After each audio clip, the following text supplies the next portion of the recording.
Good morning friends, welcome to the revision class of chemical equilibrium. It means today we are going to revise concepts through lot of questions.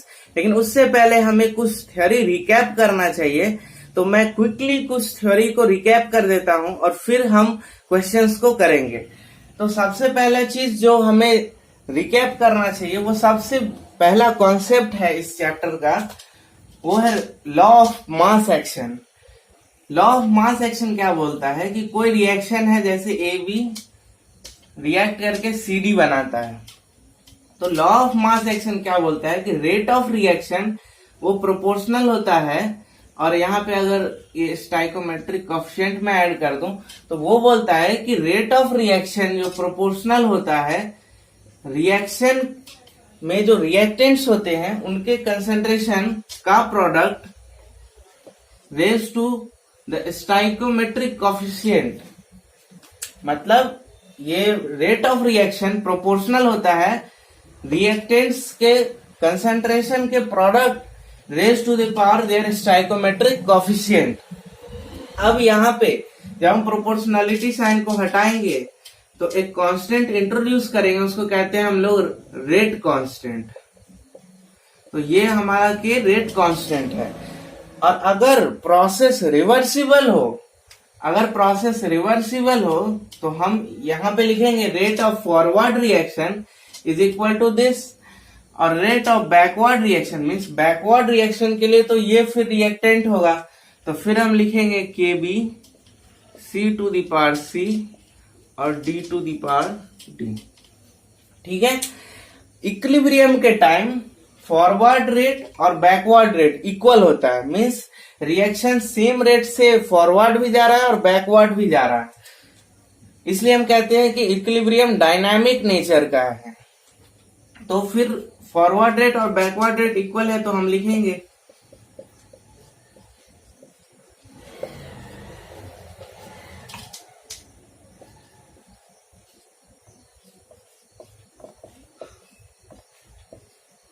जब हम इसको rearrange करेंगे तो ये होगा के F upon के बी इज इक्वल टू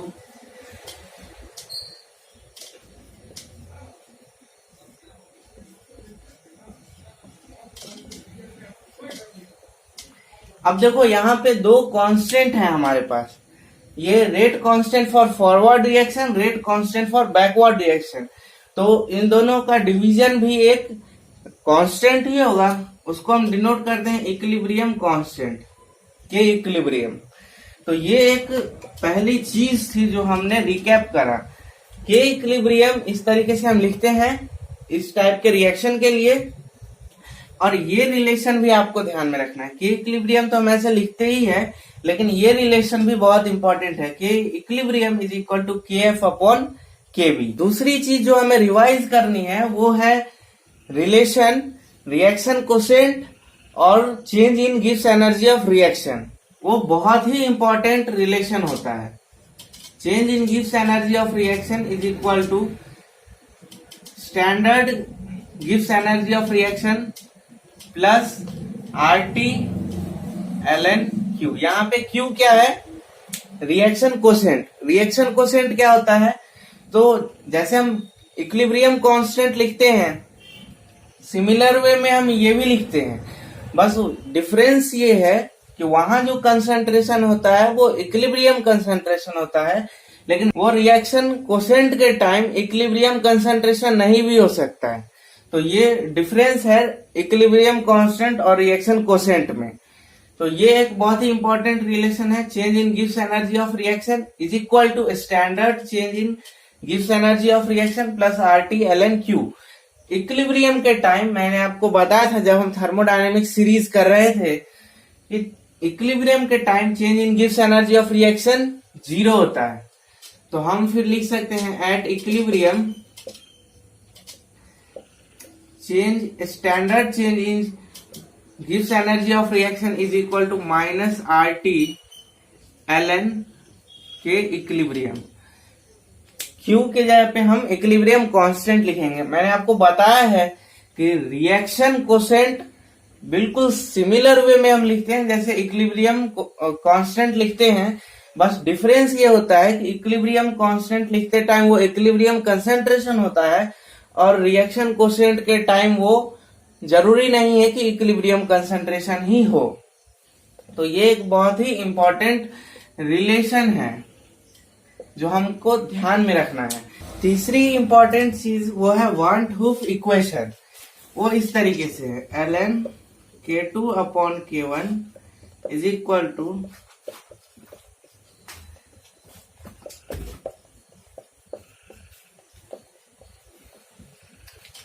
ये है वन हूफ इक्वेशन। इसके डेराइवेशन से हमें कोई मतलब नहीं है, लेकिन जो इंटरेस्टेड है उनके लिए मैं इसका डेराइवेशन लास्ट में कर दूंगा आज के क्लास के। अब देखो यहां से हमें क्या इंपॉर्टेंट चीज एक्सट्रैक्ट करना है वो ये है, अगर हम T2 T1 से बड़ा माने, मतलब टेम्परेचर T1 से बड़ा माने, यानी T2 ग्रेटर देन T1, अगर ये हम कंसीडर करें कि हम टेम्परेचर T1 से T2 बढ़ा रहे हैं और प्रोसेस हमारा इंडोथर्मिक है, तो इंथैल्पी चेंज इंडोथर्मिक के लिए पॉजिटिव होता है और T2 T1 से बड़ा है तो ये टोटल ही टर्म पॉजिटिव होगा। और हम जानते हैं अगर हम y is equal to ln x का ग्राफ देखें, yx, तो ये इस तरीके से होता है और ये पॉइंट होता है 1, ठीक है। तो y 0 से बड़ा कब है? जब x 1 से बड़ा है। तो ये चीज 0 से बड़ा है कब? जब K2 अपॉन K1 वो 1 से बड़ा होगा। इट मीन्स इंडोथर्मिक के केस में, इंडोथर्मिक रिएक्शन के केस में K2 K1 से बड़ा होगा, K2 K1 से बड़ा होगा अगर हम टेम्परेचर को इंक्रीज करते हैं। मीन्स अगर हम टेम्परेचर को इंक्रीज करते हैं इंडोथर्मिक रिएक्शन के केस में, तो वहां पे इक्विलिब्रियम कांस्टेंट हमारा इंक्रीज होगा। एक्सोथर्मिक रिएक्शन के केस में हम सिमिलर चीज कंसिडर करते हैं, T2 T1 से बड़ा मानते हैं तो ये टर्म पॉजिटिव होगा। लेकिन एक्सोथर्मिक रिएक्शन के लिए इंथैल्पी चेंज वो नेगेटिव होता है, तो ओवरऑल ये टर्म नेगेटिव होगा। मीन्स y हमारा नेगेटिव हो जाएगा, x 1 से छोटा होगा, मीन्स K2 अपॉन K1 वो 1 से छोटा होगा। तो एक्सोथर्मिक रिएक्शन के केस में, एक्सोथर्मिक रिएक्शन के केस में K2 K1 से छोटा होगा अगर हम टेम्परेचर को इंक्रीज करते हैं। मींस अगर हम टेम्परेचर को इंक्रीज करते हैं एक्सोथर्मिक रिएक्शन के केस में, तो इक्विलिब्रियम कांस्टेंट हमारा डिक्रीज होता है। इक्विलिब्रियम कांस्टेंट डिक्रीज होता है, रेट डिक्रीज नहीं होता है। इस बात को आप ध्यान में रखेंगे। इक्विलिब्रियम कांस्टेंट डिक्रीज होता है एक्सोथर्मिक के केस में टेम्परेचर बढ़ाने पे, बट रेट डिक्रीज नहीं होता है। और equilibrium constant has nothing to do with the rate of reaction, ठीक है। अगर इक्विलिब्रियम कांस्टेंट बहुत ज्यादा है इसका मतलब ये नहीं कि रेट ऑफ रिएक्शन भी बहुत ज्यादा होगा। इट मे बी पॉसिबल कि rate of backward reaction, rate constant of backward reaction वो बहुत ही कम हो rate constant of forward reaction से, ये पॉसिबल है। लेकिन ऐसा नहीं है कि अगर इक्विलिब्रियम कांस्टेंट बहुत ज्यादा है तो रिएक्शन बहुत ही फास्ट होगा। तो ये कुछ चीजें थी जो हमने रिवाइज करी। अब हम इनके बेसिस पे और नए कॉन्सेप्ट्स को रिवाइज करेंगे क्वेश्चंस के थ्रू। इट मीन्स अब हम क्वेश्चंस स्टार्ट करेंगे। यह हमारा सबसे पहला क्वेश्चन है, for the following reaction the equilibrium constant K at 298 Kelvin is 1.6 into 10 raised to power 17 when equal volumes of 0.06 molar Fe2 plus and 0.2 molar H2 minus solutions are mixed, the equilibrium concentration of Fe2 plus is found to be y into 10 to power minus 17 molar. The value of y is, ये आपको find करना है y का value. देखो सबसे पहले हमने क्या रिवाइज किया था कि इक्विलिब्रियम कांस्टेंट हम कैसे लिखते हैं। जो हमारा मोलर कंसेंट्रेशन होता है प्रोडक्ट का raise to power its stoichiometric coefficient, वहां पे हमें सॉलिड और लिक्विड, सॉलिड और लिक्विड को हमें इंक्लूड नहीं करना होता है क्योंकि उनका एक्टिविटी 1 होता है। हमें जो मोलर कंसंट्रेशन लिखना होता है वो एक्वस फॉर्म में जो होता है और गैसियस फॉर्म में जो होता है। तो यहाँ पे हम FeS का कंसंट्रेशन नहीं लिखेंगे क्योंकि ये सॉलिड फॉर्म में है। तो यहाँ इसकी जगह पे हम लिखेंगे 1 क्योंकि इसका एक्टिविटी 1 होता है। Fe2 प्लस और H2 माइनस ये हम लिखेंगे Fe2 प्लस का कंसंट्रेशन और H2 माइनस का concentration. K equilibrium is equal to 1 upon molar concentration of Fe2 plus into molar concentration of H2 minus. अब जो डेटा हमको दिया है उसके अकॉर्डिंग हमको इसमें सब्स्टिट्यूट करना है, लेकिन उससे पहले कुछ और स्टेप्स होंगे। जैसे when equal volumes of 0.06 molar Fe2 plus and 0.2 molar H2 minus. तो देखो इक्वल वॉल्यूम्स, तो हमें दिया नहीं है कितना वॉल्यूम, तो हम उसको V वॉल्यूम मान लेते हैं। तो Fe2 plus H2 minus FeS। तो यहाँ पे 0.06 और V वॉल्यूम हमने लिया है, मान लेते हैं इसका V वॉल्यूम हमने लिया है, तो मोल्स इतना होगा और ये होगा 0.2V क्योंकि इक्वल वॉल्यूम लिया है। तो ये मोल्स है, ये इनिशियली है at T equal to 0। Equilibrium time में कुछ मोल्स, उसको X से मैं डिनोट करता हूं, वो रिएक्ट करके FeS बनाएंगे, ठीक है। अब ये मोल्स है, इक्विलिब्रियम टाइम पे इतना मोल्स है Fe2 प्लस और H2 माइनस का। यहाँ पे हमें मोलर कंसंट्रेशन डालना है, तो मोलर कंसंट्रेशन के लिए हम क्या करेंगे, इसको 2V से डिवाइड करेंगे क्योंकि V वॉल्यूम इसका और V वॉल्यूम इसका, तो 2V से डिवाइड करेंगे। यहां भी 2V से डिवाइड करेंगे, तो ये होगा 0.03 माइनस X अपॉन 2V, ये होगा 0.1 माइनस X अपॉन 2V। ये हमारा इक्विलिब्रियम टाइम पे मोलर कंसंट्रेशन है जो कि हमें यहाँ सब्स्टिट्यूट करना है। अब बोल रहा है the equilibrium concentration of Fe2 plus is found to be y into 10 की पावर माइनस 17, यानी ये हमें दिया है y इंटू 10 की पावर माइनस 17 और ये इसको हम इसके टर्म एक्सप्रेस कर सकते हैं। तो देखो कैसे करेंगे, 0.03 माइनस x अपॉन 2v, यह है y इंटू 10 की पावर माइनस 17। इसको मैं अल्फा लिख देता हूं फॉर शॉर्ट, इसको मैं अल्फा लिख देता हूं। तो माइनस x अपॉन 2v, ये होगा अल्फा माइनस 0.03 और यहाँ पे 0.1 माइनस x अपॉन 2v है, तो दोनों साइड 0.1 ऐड कर देता हूं मैं। तो ये क्या हो जाएगा, अल्फा प्लस 0.07। तो दोनों y इंटू 10 की पावर माइनस 17 के टर्म्स में हमने दोनों को एक्सप्रेस कर दिया।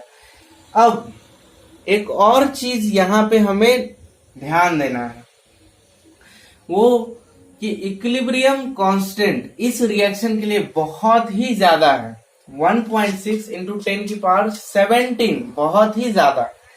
और ये जो इक्विलिब्रियम कंसंट्रेशन है ये बहुत ही कम, और ये चीज हम एक्सपेक्ट भी कर सकते हैं। ये चीज बहुत ही ज्यादा है, मींस प्रोडक्ट का कंसंट्रेशन बहुत ही ज्यादा होगा रिएक्टेंट्स के कंपैरिजन में एट इक्विलिब्रियम टाइम, तो ये चीज हम एक्सपेक्ट भी कर सकते हैं।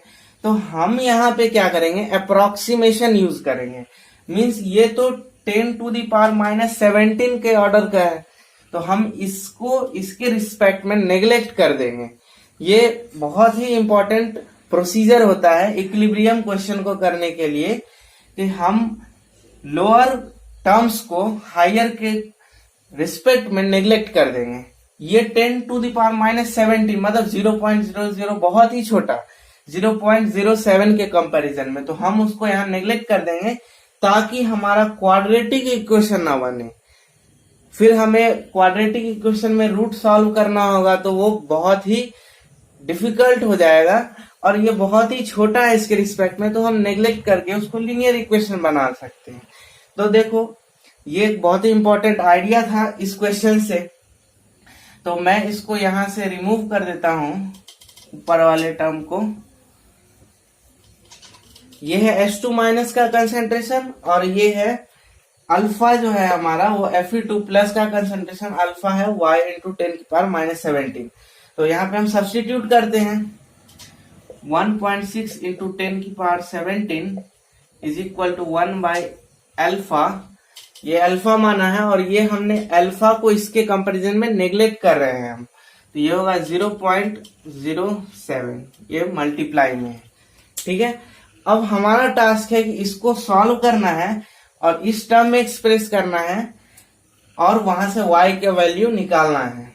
तो मैं इधर से इसको रिमूव कर देता हूं।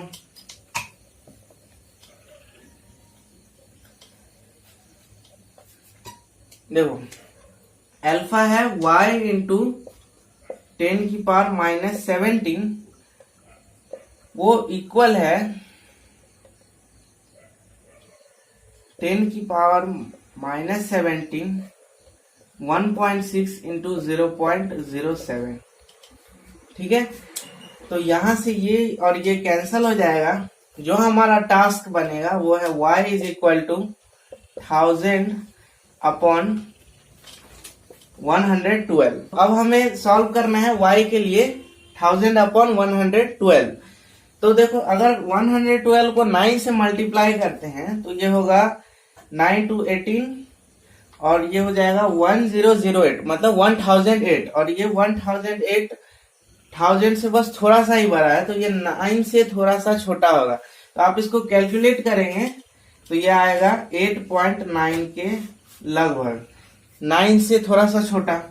तो यही हमारा आंसर होगा वैल्यू ऑफ y। तो यहाँ पे इंपॉर्टेंट आइडिया ये था, दो चीजें हमने रिवाइज करी कि सॉलिड और लिक्विड, प्योर सॉलिड और प्योर लिक्विड का एक्टिविटी 1 होता है, तो इसलिए हम उसको इक्विलिब्रियम कंसंट्रेशन में 1 लिखते हैं, उसको उसका कंसंट्रेशन हम नहीं डालते हैं, उसके यहाँ पे हम 1 लिखते हैं। और दूसरी चीज कि हम लोअर टर्म्स को हायर के रिस्पेक्ट में नेग्लेक्ट कर सकते हैं ताकि क्वाड्रेटिक इक्वेशन हमारा ना बने। तो ये दो इंपॉर्टेंट आइडिया था इस क्वेश्चन से। तो अब हम अपने नेक्स्ट क्वेश्चन को देखते हैं। ये हमारा सेकंड बहुत ही अच्छा क्वेश्चन है। इस क्वेश्चन में आपको टेबल दिया हुआ है forward and reverse rate constant का at different temperature for this reaction. आपको इसके करस्पॉन्डिंग करेक्ट स्टेटमेंट सेलेक्ट करना है। यह reaction is exothermic and equilibrium constant at 1400 kelvin is this. Means आपको ये बताना है कि रिएक्शन एक्सोथर्मिक है या एंडोथर्मिक, और इक्विलिब्रियम कांस्टेंट क्या है 1400 केल्विन या 1500 केल्विन पे। तो ये क्वेश्चन को हम कैसे करेंगे, तो इक्विलिब्रियम का मैंने फर्स्ट स्लाइड में ही बताया था कि के इक्विलिब्रियम होता है KF upon KB, KF upon KB के इक्विलिब्रियम होता है। ये फर्स्ट स्लाइड में ही आपको बताया गया है। तो हम कैलकुलेट करेंगे KF upon KB at 1400 kelvin and at 1500 kelvin. तो 1400 केल्विन पे के इक्विलिब्रियम जो होगा वो 0.29 upon 1.1 into 10⁻⁻6 KF upon KB। तो ये हमें इसके इक्वल आएगा, मतलब 2.63 इंटू 10⁵, 2.63 इंटू 10⁵ ये आएगा। और 1500 केल्विन पे सिमिलरली हम KF अपॉन KB करेंगे 1.3 अपॉन ये, तो हमको ये वैल्यू आएगा। अब हमें ये पता करना है कि ये चीज एक्सोथर्मिक है रिएक्शन या एंडोथर्मिक, वो हम कैसे करेंगे।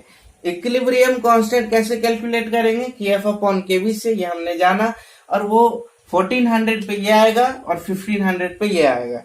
ये पहले से मैंने कैलकुलेट कर रखा है, आप भी कर सकते हैं।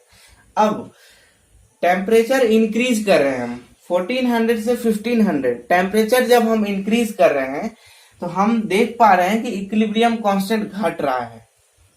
टेम्परेचर इंक्रीज कर रहे हैं तो इक्विलिब्रियम कांस्टेंट घट रहा है, तो ये कौन सा रिएक्शन होगा? एक्सोथर्मिक। तो रिएक्शन एक्सोथर्मिक है, तो एक्सोथर्मिक रिएक्शन है और इक्विलिब्रियम कांस्टेंट 1400 केल्विन पे ये नहीं है बल्कि ये है, तो ये हमारा करेक्ट ऑप्शन। तो ये बहुत ही अच्छा क्वेश्चन था।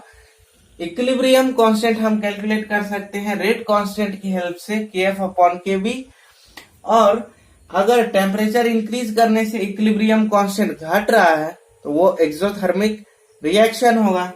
तो ये एक बहुत ही अच्छा क्वेश्चन था। ये क्वेश्चन हमारा थर्मोडायनेमिक्स और इक्विलिब्रियम का मिक्सचर है, तो दोनों कॉन्सेप्ट्स यहाँ पे रिवाइज हो जाएंगे। बोल रहा है for a reaction A B the plots of A B with time at temperature T1 and T2 are given below. ये दिया है टेम्परेचर T1 और T2 पे ग्राफ है कंसंट्रेशन A का टाइम के साथ और कंसंट्रेशन P का टाइम के साथ। If T2 is more than T1 the correct statement is R। Means ये मल्टीपल करेक्ट क्वेश्चन है, आपको सेलेक्ट करना है। एज्यूम एंथैल्पी चेंज और entropy change independent of temperature and ratio of ln k at T1 to ln k at T2 is greater than T2/T1। तो इसको हम कैसे अप्रोच करेंगे क्वेश्चन को? तो सबसे पहले हमें ग्राफ दिया है A और P का, तो हम इक्विलिब्रियम कांस्टेंट कैसे कैलकुलेट करेंगे? इस रिएक्शन के लिए P का कंसंट्रेशन अपॉन A का कंसंट्रेशन। अब यहाँ पे देखो कि कोई सा भी टेम्परेचर ले लो, T1 ले लो या T2 ले लो, इक्विलिब्रियम इस स्टेज पे, इक्विलिब्रियम पे ये है, इक्विलिब्रियम पे ये इस स्टेज पे है। तो इक्विलिब्रियम टाइम में P का कंसंट्रेशन 5 से ज्यादा है, P का कंसंट्रेशन 5 से ज्यादा है और A का कंसंट्रेशन 5 से कम है। मींस इक्विलिब्रियम टाइम पे P का कंसंट्रेशन A के कंसंट्रेशन से ज्यादा है, P का कंसंट्रेशन A के कंसंट्रेशन से ज्यादा है। मीन्स के इक्विलिब्रियम जो है हमारा वो 1 से बड़ा है। सबसे पहली चीज जो हमने यहाँ से नोटिस करी कि इक्विलिब्रियम टाइम पे P का कंसंट्रेशन 5 से ज्यादा है और इक्विलिब्रियम टाइम पे A का कंसंट्रेशन से 5 से कम है। तो ये कंसंट्रेशन इससे ज्यादा है इक्विलिब्रियम टाइम पे, तो इक्विलिब्रियम कांस्टेंट 1 से बड़ा होगा। दूसरा रिलेशन, क्योंकि यहाँ पे स्टैंडर्ड गिव्स एनर्जी चेंज वो भी बोल रहा है, तो हम ये रिलेशन जानते हैं। स्टैंडर्ड गिव्स एनर्जी चेंज होता है -RT ln k। ये इक्विलिब्रियम कांस्टेंट होता है, तो ये चीज 1 से बड़ा है, तो ये 1 से बड़ा है k मीन्स ये पॉजिटिव होगा। तो स्टैंडर्ड गिव्स एनर्जी चेंज वो नेगेटिव होगा, क्योंकि ये चीज पॉजिटिव है और यहाँ नेगेटिव साइन है तो ये नेगेटिव होगा। तो gives energy change, standard gives energy change हमारा वो 0 से कम होगा। स्टैंडर्ड गिव्स एनर्जी चेंज वो 0 से कम है, वो तो हर केस में दिया है। तो स्टैंडर्ड गिव्स एनर्जी चेंज 0 से कम होगा, ये फर्स्ट कंक्लूजन हमने ड्रॉ किया। दूसरा, इंथैल्पी और एंट्रोपी हमें कंसिडर करना है। अब हम क्या करेंगे? लिखा है ratio of ln k at T1 to ln k at T2 is greater than T2/T1। देखो अब यहां से क्या कर सकते हैं, तो मैं पहले यहां लिख देता हूं ये चीज 0 से छोटा है। क्यों? क्योंकि k 1 से बड़ा है, तो ln k वो बड़ा होगा, 0 से पॉजिटिव होगा और यहाँ नेगेटिव साइन है तो ये 0 से कम होगा। अब देखो ln k एट T1, तो मैं लिख देता हूं उसको ln k1 to ln k2। ln k at T2 is greater than T2/T1, वो T2/T1 से बड़ा है। ठीक है, तो इसको जब हम रीअरेंज करेंगे तो ऐसे लिख सकता हूं मैं ln k1 T1 is more than T2 ln k2, ये लिख सकता हूं। अभी यहाँ पे आप रिलेशन देख रहे हैं T ln k और R माइनस R यहाँ पे है, वो गिव्स एनर्जी चेंज के इक्वल है। तो अगर मैं इसको R से मल्टीप्लाई कर दूं तो उस फॉर्म में आने का पॉसिबिलिटी है इसका। और जब मैं इसको -1 से मल्टीप्लाई करूंगा, आप देखो अगर 4 3 से बड़ा है, जब दोनों साइड -1 से मल्टीप्लाई करेंगे तो -4 -3 से छोटा होगा, मतलब इनइक्वालिटी साइन चेंज हो जाता है जब हम -1 से मल्टीप्लाई करते हैं। तो इनइक्वालिटी साइन चेंज हो जाएगा जब -1 से मल्टीप्लाई करेंगे, माइनस माइनस, और ये इनइक्वालिटी साइन चेंज हो जाएगा। तो ये हो गया हमारा standard gives energy change at temperature T1 is less then standard gives energy change at temperature T2। ये कंक्लूजन हमने ड्रॉ किया।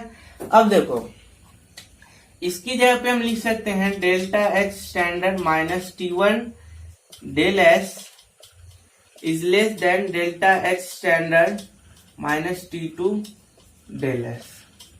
ये हम लिख सकते हैं। ये हमने पढ़ा था थर्मोडायनेमिक सीरीज जब हम कर रहे थे, तो ये हमने पढ़ा था ना। अब देखो ये बोल रहा है एज्यूम एंथैल्पी चेंज और entropy change independent of temperature, means ये दोनों हर जगह यहाँ भी और यहाँ भी सेम रहेगा, टेम्परेचर के साथ वो वेरी नहीं करेगा। तो यहाँ से हम इसको रिमूव कर सकते हैं, इस एंथैल्पी को हम यहाँ से रिमूव कर सकते हैं। अब देखो T2 T1 से बड़ा है, T2 is more than T1, it means कि -T2 is less then -T1, बिल्कुल इस एग्जाम्पल की तरह। तो इनइक्वालिटी साइन तो चेंज होना था, लेकिन इनइक्वालिटी साइन तो चेंज है नहीं। इट मीन्स ये नेगेटिव नहीं है, इट मीन्स ये पॉजिटिव टर्म है, इसलिए ऐसा है। तो ये पॉजिटिव टर्म है इसलिए ऐसा है, और ये यहाँ तो माइनस लगा है। फिर ये पॉजिटिव कैसे है? पॉजिटिव इसलिए है क्योंकि एंट्रोपी चेंज इसमें नेगेटिव होगा। ये इंपॉर्टेंट कंक्लूजन था कि ये टर्म पॉजिटिव होगा, इसलिए ऐसा है कि इनइक्वालिटी साइन चेंज नहीं है। और वो पॉजिटिव कब होगा? जब हमारा एंट्रोपी चेंज नेगेटिव होगा, नेगेटिव नेगेटिव पॉजिटिव हो जाएगा, और फिर हमारा ये चीज वैलिड हो जाएगा। मीन्स दूसरा कंक्लूजन जो हमने ड्रॉ किया वो है एंट्रोपी चेंज जो है हमारा वो लेस देन 0 है, नेगेटिव है, तभी ये नेगेटिव नेगेटिव पॉजिटिव हो गया और ये इनइक्वालिटी वैलिड है। तो एंट्रोपी चेंज लेस देन 0 है और स्टैंडर्ड गिव्स एनर्जी चेंज वो भी लेस देन 0 है, मीन्स ये ऑप्शन हमारा करेक्ट है। फिर ये इनकरेक्ट हुआ क्योंकि इसमें तो बोला है entropy change, standard entropy change वो मोर देन 0, तो ये इनकरेक्ट है। अब हमको कंसिडर करना है कि इंथैल्पी चेंज पॉजिटिव है या नेगेटिव। तो देखो T1 टेम्परेचर पे इक्विलिब्रियम कंसंट्रेशन P का ज्यादा है T2 के कंपैरिजन में, और यहाँ पे T2 टेम्परेचर पे A का कंसंट्रेशन ज्यादा है T1 के कंपैरिजन में। मीन्स अगर हम सिंपली T1 देखें, T1 टेम्परेचर पे, तो ये बहुत ही ज्यादा, ऊपर वाला टर्म ज्यादा और नीचे वाला टर्म कम, मीन्स के इक्विलिब्रियम ज्यादा है। और T2 टेम्परेचर पे देखें तो ये डिक्रीज हो रहा है और ये इंक्रीज हो रहा है, मीन्स वो T1 के कंपैरिजन में के इक्विलिब्रियम T2 पे कम है।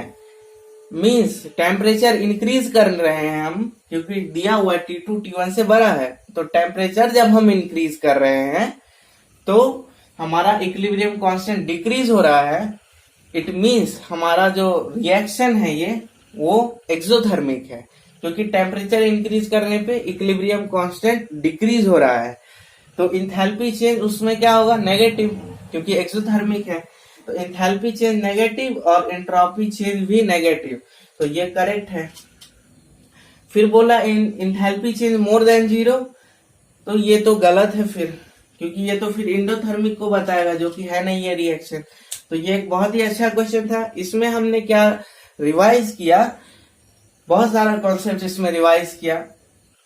Thermodynamic relation between equilibrium constant and gives energy change, standard gives energy change, ये रिलेशन के बेसिस पे हमने बहुत सारी चीजें की।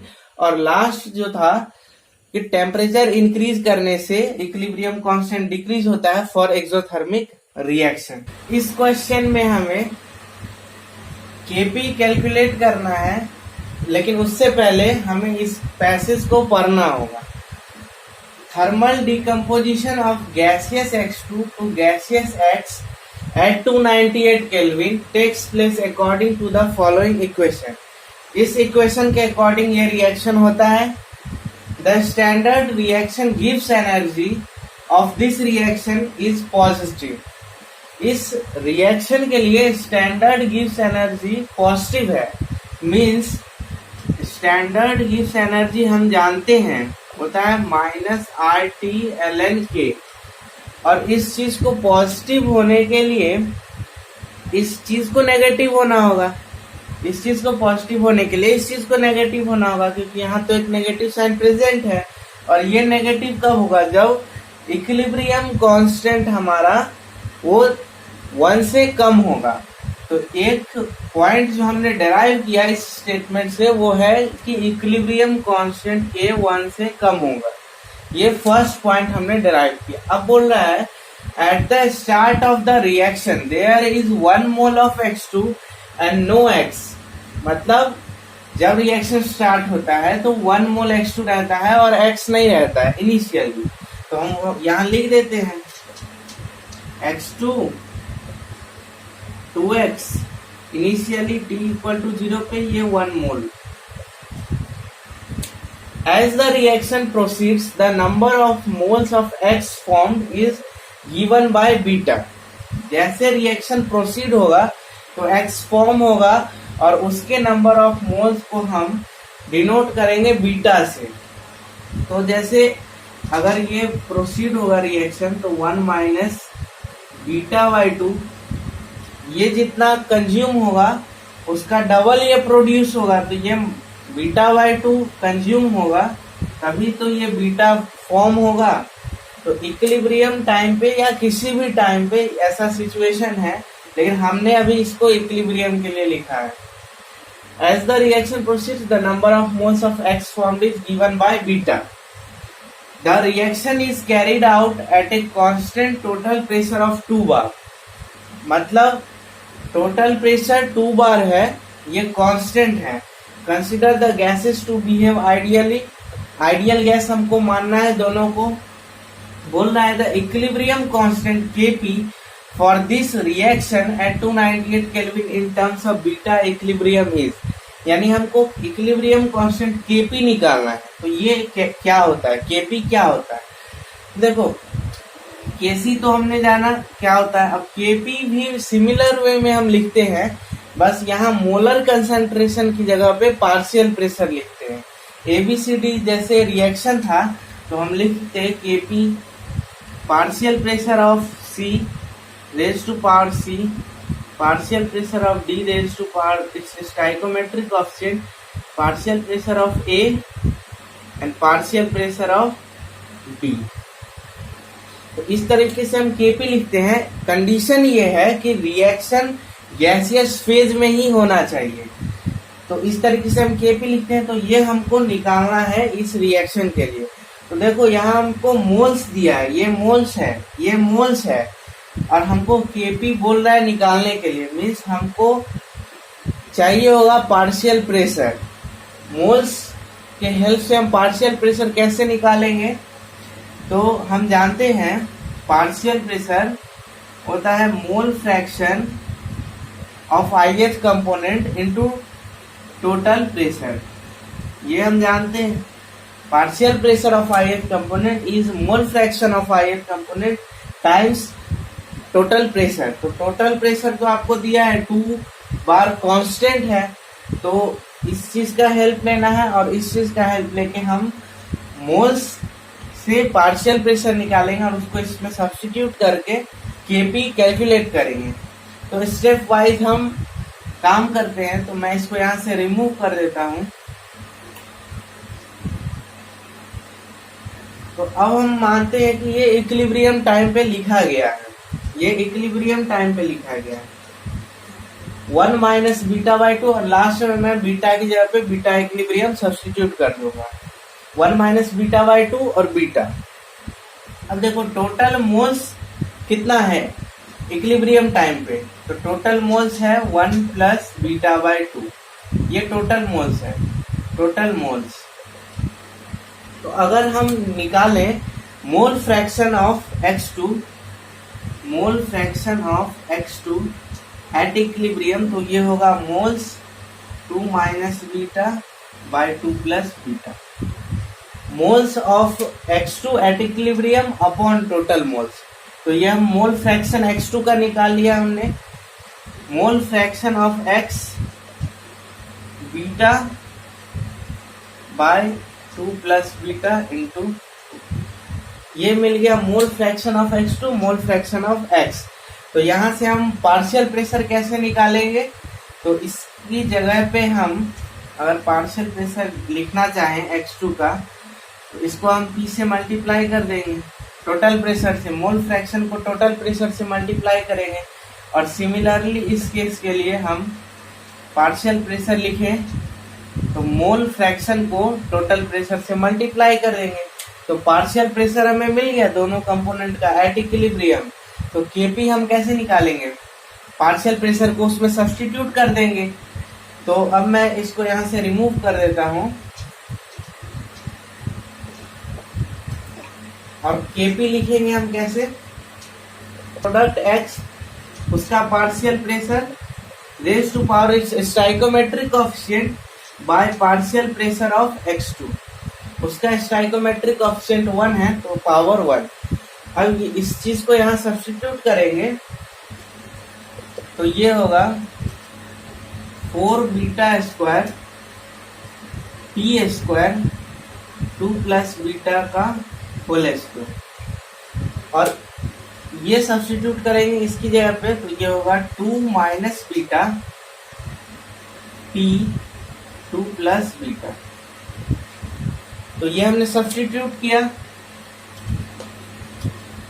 अब हम जो रिक्वायर्ड होगा उसको काट देंगे, ये 2 प्लस बीटा ये कैंसल होगा, ये P और P कैंसल होगा, और फाइनली हमारे पास आएगा 4 beta square P A plus B A minus B, 4 minus beta square. अब दिया है प्रेशर, टोटल प्रेशर आपका 2 बार दिया हुआ है, यहाँ पे टोटल प्रेशर 2 बार, तो यहाँ प्रेशर की जगह पे 2 सब्स्टिट्यूट करेंगे तो ये 4 2 8 हो जाएगा। और लिखा है इन टर्म्स ऑफ बीटा इक्विलिब्रियम आपको लिखना है, तो बीटा इक्विलिब्रियम मैं यहाँ लिख देता हूँ, इक्विलिब्रियम, इक्विलिब्रियम। तो ये हमारा Kp मिल गया। तो यहाँ से हमें क्या इस क्वेश्चन से सीखने को मिला कि Kp हम कैसे लिखते हैं। तो जैसे हम Kc लिखते हैं, मोलर कंसंट्रेशन की जगह पे पार्शियल प्रेशर लिखते हैं और वो Kp हो जाता है हमारा। तो ये एक पैसेज टाइप क्वेश्चन है, तो इसका ये फर्स्ट पार्ट था। सेकेंड पार्ट आएगा तो इसके लिए मैं इसको साइड में नोट कर देता हूँ, और एक ये पॉइंट आप नोट कर लेंगे। ये इस क्वेश्चन का सेकेंड पार्ट है, select the incorrect statement for this reaction. इस रिएक्शन के लिए आपको इनकरेक्ट स्टेटमेंट चुनना है, इनकरेक्ट, ठीक है, इनकरेक्ट सेलेक्ट करना है। तो पहला बोला है decrease in the total pressure will result in the formation of more moles of gaseous x. तो इस टाइप के क्वेश्चन को हम कैसे करते हैं, decrease in the total pressure, increase in the volume, इस टाइप के क्वेश्चन को कैसे करते हैं। तो अगर मैं इस रिएक्शन के लिए Kc लिखूं, Kc, तो क्या लिखूंगा मैं, molar concentration of X square upon molar concentration of X2, ये लिखूंगा। मोलर कंसेंट्रेशन जो होता है मोल्स अपॉन वॉल्यूम। तो अगर मैं इसकी जगह पे मोल्स अपॉन वॉल्यूम सब्स्टिट्यूट करूं तो देखो क्या होगा, इसकी जगह पे मैं मोल्स अपॉन वॉल्यूम मतलब मोल्स ऑफ X का स्क्वायर, मोल्स ऑफ X2 का square, moles of X2 into volume और बाय वॉल्यूम का स्क्वायर इसके लिए, ठीक है। तो मोलर कंसंट्रेशन ऑफ X उसका square upon molar concentration of X2, तो वॉल्यूम और वॉल्यूम कैंसिल होगा, तो नीचे में एक वॉल्यूम बचेगा, नीचे में एक वॉल्यूम बचेगा, तो इसको मैं फ्रेश में लिख देता हूँ, नीचे में एक वॉल्यूम बचेगा। अब अगर आप प्रेशर को डिक्रीज कर रहे हैं, अगर आप टोटल प्रेशर को डिक्रीज कर रहे हैं मीन्स आप वॉल्यूम इंक्रीज कर रहे हैं, decrease in the total pressure. तो मतलब अगर आप प्रेशर को डिक्रीज कर रहे हैं मीन्स वॉल्यूम इंक्रीज कर रहे हैं। तो वॉल्यूम जब इंक्रीज करेंगे तो ऐसा नहीं है कि केसी डिक्रीज होगा, ऐसा नहीं है। तो जब वॉल्यूम आप इंक्रीज करेंगे तो कंसंट्रेशन आपका इक्विलिब्रियम कंसंट्रेशन नहीं रहेगा, और वहां पे हम क्यूसी डिफाइन करेंगे, ठीक है। रिएक्शन कोसेंट अब क्या है कि वो इक्विलिब्रियम कांस्टेंट के इक्वल नहीं है, अब वो उससे कम है।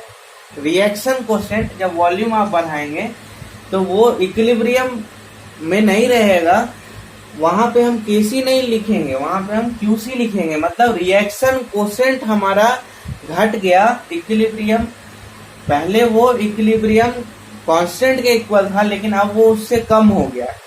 तो फिर वो वहां पहुंचने के लिए ये इसको इंक्रीज करना पड़ेगा। ये क्यूसी केसी से कम हो चुका है, तो फिर इसको इसके इक्वल होने के लिए, क्योंकि ये तो कांस्टेंट है, इसको इसके इक्वल होने के लिए इसको इंक्रीज होना होगा और इसको डिक्रीज होना होगा, तभी तो ये पॉसिबल हो पाएगा कि फिर से क्यूसी हमारा केसी के इक्वल हो। मीन्स एक्स का मोल्स इंक्रीज होगा और x2 का मोल्स डिक्रीज होगा। तो x का मोल इंक्रीज होगा और x2 का मोल डिक्रीज होगा, मीन्स रिएक्शन हमारा फॉरवर्ड शिफ्ट हो रहा है, रिएक्शन हमारा फॉरवर्ड शिफ्ट होगा। तो decrease in the total pressure will result in the formation of more moles of gaseous x. ये तो सही है, अगर रिएक्शन आगे जाएगा, और यहाँ से भी हम देख रहे हैं कि इसको इंक्रीज होना होगा, इसको डिक्रीज होना होगा, ताकि क्यूसी हमारा केसी के इक्वल हो जाए। तो लिखा है decrease in the total pressure will result in the formation of more moles of gaseous x. ये तो सही है। तो ये इन जनरल ये एक केस के लिए मैंने बताया, और ये आप हर एक केस के लिए अप्लाई कर सकते हैं कि अगर आप प्रेशर डिक्रीज करेंगे यानी वॉल्यूम इंक्रीज कर रहे हैं तो किधर रिएक्शन प्रोसीड होगा, जिधर मोर नंबर ऑफ मोल्स होगा। तो ये आप रूल बना सकते हैं, ली चैटलियर्स प्रिंसिपल हम लोग पढ़ते हैं, तो वो आप रूल बना सकते हैं, लेकिन बेसिक यही है उसका। तो ये तो सही है, हमें इनकरेक्ट चुनना है। बोला at the start of the reaction dissociation of gaseous X2 takes place spontaneously. अब यहाँ देखो टेक्स प्लेस स्पॉन्टेनियसली, तो स्पॉन्टेनियस होने का क्या क्राइटेरिया है, किसी रिएक्शन के स्पॉन्टेनियस होने का क्या क्राइटेरिया है कि चेंज इन गिव्स एनर्जी जो है वो नेगेटिव होना चाहिए, चेंज इन गिव्स एनर्जी नेगेटिव होना चाहिए। हमने तो एक पूरी क्लास करी है थर्मोडायनेमिक सीरीज में, एक पूरी क्लास करी है गिव्स हेल्महोल्ट्ज एनर्जी के ऊपर, तो आप उसको कंसल्ट कर सकते हैं। बोल रहा है स्पॉन्टेनियसली ये चीज होगा eight the start of the reaction. तो देखो क्या होता है, ये मैंने आपको बताया है, चेंज इन गिव्स energy of reaction is equal to change in standard gives energy of reaction plus RT ln Q। तो eight the start of the reaction Q zero होगा, क्योंकि मोलर कंसंट्रेशन इसका क्या होता है, जीरो होता है, पार्शियल प्रेशर इसका जीरो होता है, तो ये चीज तो जीरो होगा। और ln zero is not defined, वो डिफाइंड नहीं है, लेकिन अगर आप ग्राफ से देखें कि कैसा ग्राफ होता है y is equal to ln x का, वो इस तरीके से होता है।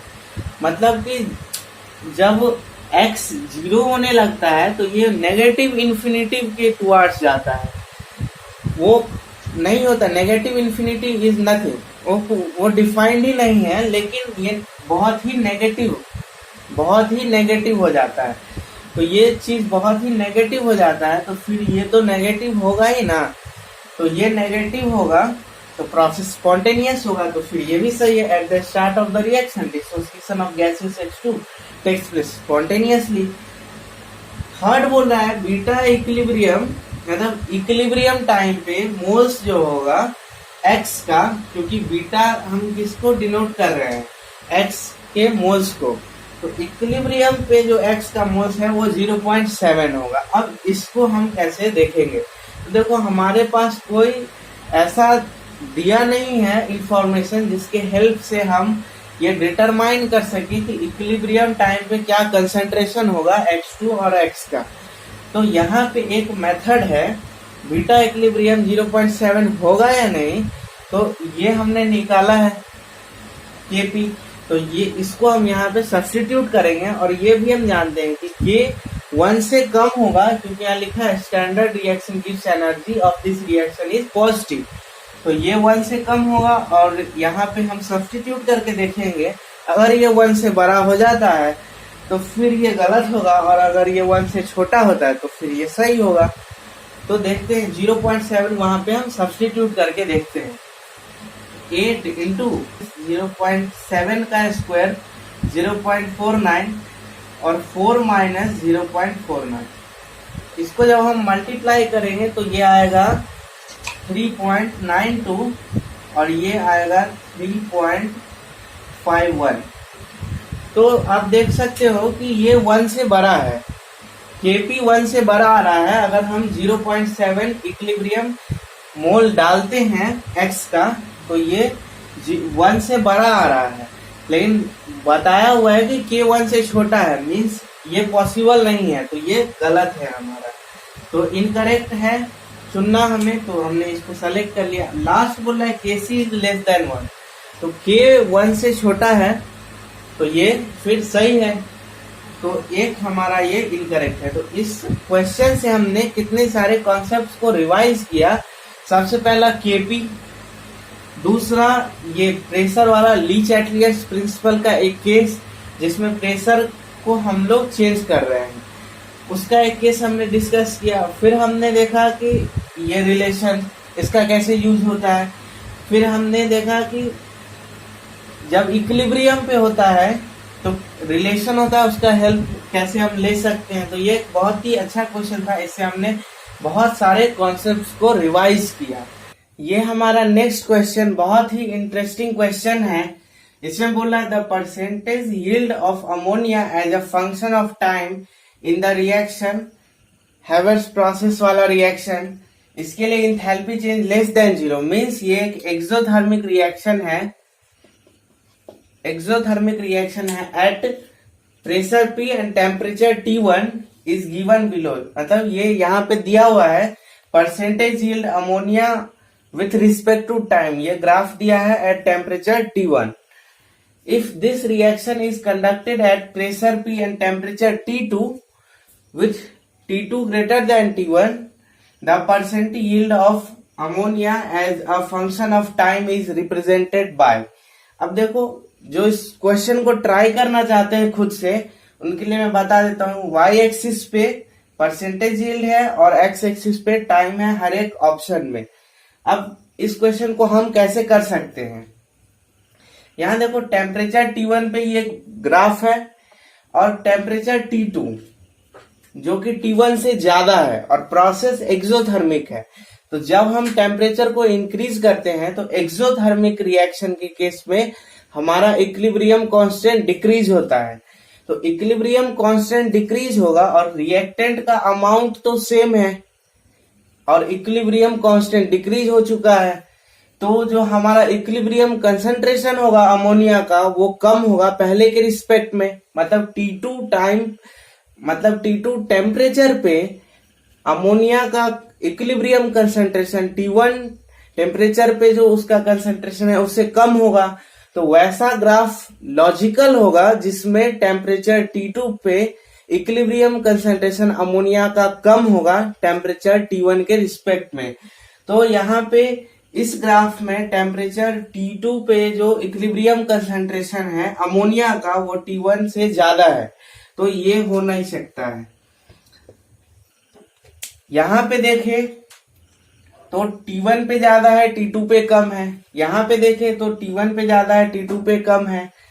यहाँ पे देखें तो T2 पे ज्यादा है और T1 पे कम है, तो ये भी नहीं होगा। तो ये दोनों लॉजिकल ग्राफ है जिसपे हम डिस्कस कर सकते हैं कि इक्विलिब्रियम कंसंट्रेशन T2 पे यानी हायर टेम्परेचर पे वो कम है T1 के रिस्पेक्ट में। अब इन दोनों में से कौन सा सही ग्राफ है, तो देखो इक्विलिब्रियम कांस्टेंट डिक्रीज होता है जब हम टेम्परेचर इंक्रीज करते हैं एक्सोथर्मिक रिएक्शन के केस में, लेकिन रेट डिक्रीज नहीं होता है। ये मैंने पहले भी बताया है आपको, रेट डिक्रीज नहीं होता है रिएक्शन का। तो रेट डिक्रीज नहीं होता है मींस टेम्परेचर इंक्रीज करने पे रेट इंक्रीज होता है रिएक्शन का, और वो इक्विलिब्रियम पे जल्दी पहुंचता है। तो इन दोनों ग्राफ में ये ग्राफ सही है क्योंकि इक्विलिब्रियम कंसंट्रेशन पे जल्दी पहुंचा है। जितना वो पहले T1 टेम्परेचर पे पहुंचता था उससे जल्दी पहुंचा है, और इक्विलिब्रियम कंसंट्रेशन जो है वो T1 के कंपैरिजन में कम है। तो ये हमारा करेक्ट ऑप्शन है। तो ये एक बहुत ही अच्छा क्वेश्चन था, ये हमारा बहुत ही अच्छा क्वेश्चन है। इसमें थर्मोडायनेमिक्स और इक्विलिब्रियम दोनों का कॉन्सेप्ट यूज हुआ है। बोल रहा है for a reaction taking place in a container in equilibrium with its surrounding. अब अगर आपने थर्मोडायनेमिक्स सीरीज करी होगी तो आपको ये पता होगा कि ये स्टेटमेंट क्या बोल रहा है। ये स्टेटमेंट ये बोल रहा है कि रिएक्शन जो है हमारा, वो ये जो हमारा प्रोसेस है वो रिवर्सिबल है। ये प्रोसेस हमारा रिवर्सिबल है, और इसका क्या इंपॉर्टेंस है वो आगे सॉल्व करेंगे हम क्वेश्चन तो पता चलेगा। The effect of temperature on it's equilibrium constant in terms of change in entropy is described bye. मतलब टेम्परेचर का क्या इफेक्ट होगा इक्विलिब्रियम कांस्टेंट पे एंट्रोपी के टर्म्स में, वो हमको इसमें से सेलेक्ट करना है कि कौन सा सही है। फर्स्ट स्टेटमेंट बोल रहा है with increase in temperature the value of K for exothermic reaction decreases because the entropy change of the system is positive। देखो बोल रहा है इंक्रीज इन टेम्परेचर, टेम्परेचर बढ़ाने से एक्सोथर्मिक रिएक्शन का इक्विलिब्रियम कांस्टेंट डिक्रीज होता है, ये तो बात सही है। अब बोल रहा है क्योंकि the entropy change of the system is positive. तो एंट्रोपी चेंज हम जानते हैं, एंट्रोपी चेंज होता है सिस्टम के लिए heat transaction change in enthalpy upon temperature, ये तो हम जानते हैं। अब एक्सोथर्मिक रिएक्शन के लिए ये चीज नेगेटिव होता है, चेंज इन एंथैल्पी नेगेटिव, तो एंट्रोपी चेंज नेगेटिव। ये तो एब्सोल्यूट टेम्परेचर है, पॉजिटिव है, और ये नेगेटिव है, तो चेंज इन एंट्रोपी वो नेगेटिव होगा। लेकिन यहाँ तो बोला है change entropy change of the system is positive, तो फिर तो ये रॉन्ग है। नेक्स्ट बोल रहा है with increase in temperature the value of K for endothermic reaction increases, ये तो सही है। Because the unfavourable change in entropy of the surrounding decreases, entropy change of the surrounding decreases. देखो प्रोसेस रिवर्सिबल है, तो entropy change of the system ये है, तो entropy change of the surrounding क्या होगा, ये सिस्टम के लिए है, तो सराउंडिंग के लिए एंट्रोपी चेंज क्या होगा, minus enthalpy change upon T. ये हमने थर्मोडायनेमिक सीरीज में करी है। Entropy change of the surrounding minus enthalpy change upon temperature. बोल रहा है unfavourable change, unfavourable change in entropy means negative entropy, unfavourable change in entropy means negative change of the surrounding decreases. तो देखो जब हम टेम्परेचर इंक्रीज करेंगे, endothermic reaction है, तो चेंज इन एंथैल्पी पॉजिटिव होगा, मींस ये टोटल टर्म नेगेटिव है, और जब हम टेम्परेचर इंक्रीज करेंगे तो वो लेस नेगेटिव होगा। लेस नेगेटिव मींस अगर हम उसको कंपैरिजन करें नंबर लाइन पे तो वो ज्यादा होगा, लेकिन लेस नेगेटिव होगा। अगर हम मैग्नीट्यूड वाइज कंपैरिजन करें तो अनफेवरेबल चेंज इन एंट्रोपी वो डिक्रीज होगा, तो फिर तो ये सही है। बोल रहा है with increase in temperature the value of K for endothermic reaction increases. Temperature बढ़ाने से एंडोथर्मिक रिएक्शन के लिए इक्विलिब्रियम कांस्टेंट इंक्रीज होता है, ये तो सही है। Because the entropy change of the system is negative, entropy change of the system वो पॉजिटिव होगा, क्योंकि एंथैल्पी चेंज एंडोथर्मिक के लिए पॉजिटिव होता है, तो फिर ये स्टेटमेंट गलत। बोल रहा है with increase in temperature the value of K for exothermic reaction decreases, ये तो सही है। Because favourable change in entropy of the surroundings decreases, favourable change in entropy means positive change in entropy, favourable change in entropy of the surroundings decreases. तो देखो enthalpy change exothermic reaction के लिए negative और negative negative positive हो जाता है।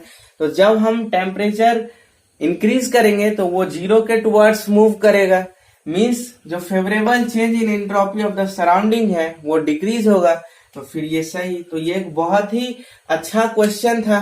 पिछले कुछ क्वेश्चन से हम लोग देख रहे हैं कि टेम्परेचर को हम इंक्रीज या डिक्रीज करते हैं और उसके corresponding exothermic reaction endothermic reaction के लिए हम बोलते हैं कि इक्विलिब्रियम कांस्टेंट इंक्रीज या डिक्रीज होगा।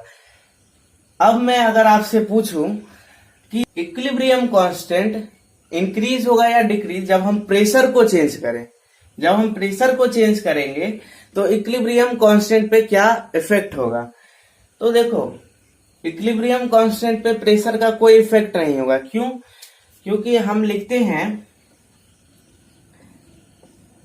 स्टैंडर्ड चेंज इन Gibbs energy minus RT ln K। अब यहाँ पे जो स्टैंडर्ड चेंज इन गिब्स एनर्जी, ये स्टैंडर्ड है, मीन्स प्रेशर 1 बार है इसका। तो प्रेशर हमारा उस टाइम पे कुछ भी हो, ये तो वही होगा जो हम 1 बार पे मेजर करते हैं। तो ये चीज प्रेशर पे डिपेंड नहीं करता है। तो इक्विलिब्रियम कांस्टेंट जो होगा हमारा एट कांस्टेंट टेम्परेचर, वो प्रेशर पे डिपेंड नहीं करेगा। तो इसको हम फॉर्मली लिखते हैं इस तरीके से। अगर मैं इसको यहां से रिमूव कर दूं, अगर मैं इसको यहां से रिमूव कर देता हूं, हम इसको फॉर्मली ऐसे लिखते हैं।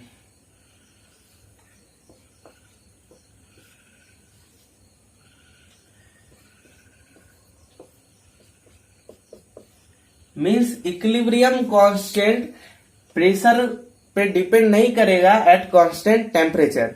इक्विलिब्रियम कांस्टेंट प्रेशर के साथ वेरी नहीं करेगा एट कांस्टेंट टेम्परेचर। तो इसको हम फॉर्मली ऐसे लिखते हैं। देखो ये एक बहुत ही इंटरेस्टिंग क्वेश्चन है। यहाँ बोल रहा है two solid dissociate as follows. A solid B और सी में डिसोसिएट होता है, डी सी और ई में डिसोसिएट होता है। उसके करस्पॉन्डिंग केपी वैल्यूज एक्स और वाई दिया हुआ है।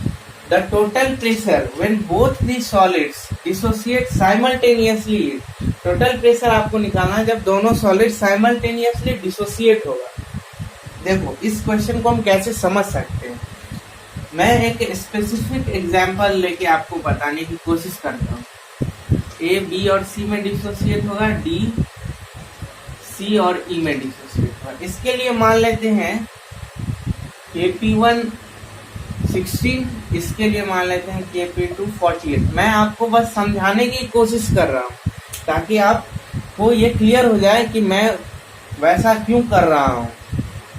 ये KP1 16 और KP2 48 इसके लिए मैं मान लेता हूँ। अगर ये रिएक्शन सेपरेटली होता, इसके बगैर ये सेपरेटली होता, तो ये डिसोसिएट करके इसका पार्शियल प्रेशर 4, इसका पार्शियल प्रेशर 4 और फिर KP 16 हो जाता। ये सेपरेटली डिसोसिएट होता तो इसका पार्शियल प्रेशर √48, इसका पार्शियल प्रेशर √48 और दोनों मल्टीप्लाइड होके KP 48 आ जाता हमारा। लेकिन जब ये साइमल्टेनियसली डिसोसिएट होगा तो एक केस ऐसा हो सकता है कि डिसोसिएट हो और इसका पार्शियल प्रेशर 2, इसका पार्शियल प्रेशर 2, और ये डिसोसिएट हो और इसका पार्शियल प्रेशर 6 और इसका पार्शियल प्रेशर 6। ये 4 होना था इसको, लेकिन 2 पे जैसे पहुंचा, इसको √48 होना था, लेकिन जैसे ही ये 6 पे पहुंचा, सी का पार्शियल प्रेशर क्या हो गया 8 और बी का 2, तो 8 to 16, KP तो आपका 16 पहुंच गया। और इसके लिए देखें तो सी का वैल्यू 8, पार्शियल प्रेशर 8 और ई का पार्शियल प्रेशर 6, KP 48। मीन्स इसको √48 होना था, इसको 4 होना था, लेकिन वहां पहुंचने से पहले ही दोनों का इक्विलिब्रियम कंडीशन सेटिस्फाइड है। तो यही चीज इस केस में भी होता है। यहाँ पे मैं एक स्पेसिफिक वैल्यू ले रहा हूँ और इस क्वेश्चन में वेरिएबल लिया है, तो मैं ये मानता हूँ कि ये चीज x है, ये y है, ये P1, ये P1, ये P2, ये P2, ठीक है। Total pressure when both the solids dissociate simultaneously is, तो देखो ये क्या होगा, x इज इक्वल टू यानी KP1 is equal to B का पार्शियल प्रेशर P1 और C का partial pressure P1 plus P2 y का वैल्यू मतलब KP2 C का partial pressure P1 plus P2 और प्लस E का पार्शियल प्रेशर मल्टीप्लाइड E का पार्शियल प्रेशर वो है P2। अब दोनों को जब हम ऐड करेंगे तो क्या होगा x plus Y P1 plus P2 common आएगा और P1 प्लस P2 मल्टीप्लाई में है तो दोनों स्क्वायर हो जाएगा। तो P1 प्लस P2 आपको क्या आएगा रूट x प्लस वाई। आपको क्या फाइंड करना है total pressure when both the solids dissociate simultaneously means आपको फाइंड करना है P1 plus P2 plus P2 total pressure find करना मींस आपको फाइंड करना है 2P1 प्लस P2। तो P1 प्लस P2 तो आपको मिला है, आपको 2P1 प्लस P2 चाहिए तो इसको 2 से मल्टीप्लाई कर देंगे तो वो होगा 2 रूट एक्स प्लस वाई। तो यहाँ पे ध्यान देने की चीज ये थी कि दोनों साइमल्टेनियसली डिसोसिएट होगा और वो जितना उसका इक्विलिब्रियम पार्शियल प्रेशर होना था उससे पहले ही इस तरीके से सी का पार्शियल प्रेशर वेरी किया कि दोनों सेटिस्फाइड हो गया इक्विलिब्रियम पार्शियल प्रेशर पहुंचने से पहले ही। तो ये एक बहुत ही अच्छा क्वेश्चन है। देखो ये एक बहुत ही स्पेशल टाइप का क्वेश्चन है, इसको हमें बड़े इत्मीनान से सीखना है। बोल रहा है determine the degree of association polymerization for the reaction in aqueous solution if observed mean molar mass of HCHO and C6H12O6 is 150 provided pressure and temperature remains constant। देखो इस टाइप के क्वेश्चन को हम कैसे करेंगे, बेसिक आइडिया मैं introduce करता हूं और फिर ये बहुत ही जनरल रूल बन जाएगा और फिर आप उसको यूज कर सकते हैं आगे किसी भी टाइप के क्वेश्चन करने के लिए। मैं ये कंसीडर करता हूं कि Na एसोसिएट होके An बना रहा है, यहाँ पे N हो जाएगा 6 इस क्वेश्चन के लिए, A हो जाएगा HCHO और ये C6H12O6। तो ये एसोसिएट होके An बना रहा है। ये दोनों आइडियल गैस है, परफेक्ट गैस है और प्रेशर टेम्परेचर कांस्टेंट है। अब यहाँ पे देखो आप ये N ये initially 0 N minus N alpha, यहाँ अल्फा है डिग्री ऑफ एसोसिएशन और ये N कंबाइन होके 1 बनाता है तो N अल्फा उससे कंज्यूम हुआ तो अल्फा बनेगा। टोटल मोल्स कितना हुआ N माइनस N-1 अल्फा। मैं ये कंसीडर करूंगा कि जो भी प्रेशर टेम्परेचर हमें दिया हुआ है वो STP नहीं है, कोई भी जनरल है प्रेशर टेम्परेचर। तो STP पे 1 मोल गैस वो 22.4 लीटर ऑक्यूपाई करता है, लेकिन STP नहीं दिया हुआ है, यहाँ बस दिया प्रेशर टेम्परेचर कांस्टेंट है। तो कोई भी जनरल पे मैं मानता हूँ कि 1 मोल ऑक्यूपाई करता है वो V लीटर, 1 मोल V लीटर वॉल्यूम ऑक्यूपाई करता है। तो N मोल NV लीटर ऑक्यूपाई करेगा और ये मोल इतना मोल वो इतना वॉल्यूम ऑक्यूपाई करेगा, ये वॉल्यूम ऑक्यूपाई और ये इतना वॉल्यूम ऑक्यूपाई करेगा। A का मोलर मास मैं मानता हूं M, A का molar mass of A is M। ठीक है, बहुत ही आराम से सीखना है। A का मोलर मास M, तो इनिशियली जो मास होगा मोल्स इनटू मोलर मास, उतना मास इनिशियली प्रेजेंट होगा। तो इनिशियली मास प्रेजेंट होगा N इंटू M, इनिशियली मास प्रेजेंट होगा और फाइनली भी उतना ही प्रेजेंट होगा, क्योंकि हम law of conservation of mass जानते हैं, मास डिस्ट्रॉय नहीं होता है, मास फॉर्म नहीं होता है, कंजर्व रहता है। तो इनिशियली Mn मास था, फाइनली भी उतना ही मास होगा, लेकिन वॉल्यूम डिफरेंट हो रहा है। मास सेम है लेकिन वॉल्यूम डिफरेंट हो रहा है, मीन्स डेंसिटी डिफरेंट हो रहा है। तो डेंसिटी इनिशियल केस के लिए उसको मैं कैपिटल डी से डिनोट कर देता हूँ, तो वो होगा mass upon volume, mass upon volume. और फाइनली मैं उसको डी से डिनोट कर देता हूँ, तो वो होगा mass upon volume, mass upon volume. अब मैं इसको, हमें यहां से अल्फा निकालना है, determine the degree of association, तो अल्फा निकालना है और एनएम दिया है, तो मैं इसको डिवाइड कर देता हूं, डी बाई डी, तो ये होगा n minus one alpha by n, ये होगा। इसको जब हम रीअरेंज करेंगे 1 minus n minus one alpha upon n, या इसको हम लिख सकते हैं इस तरीके से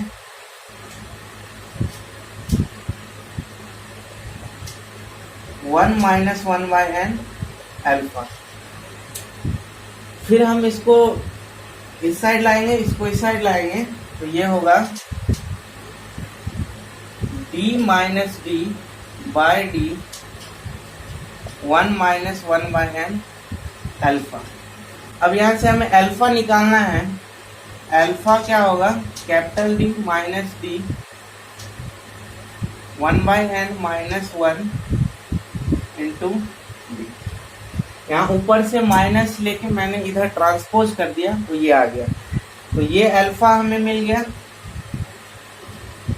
इन terms of density, in terms of density, initial density and final density, ये हमें अल्फा मिला n की वैल्यू से।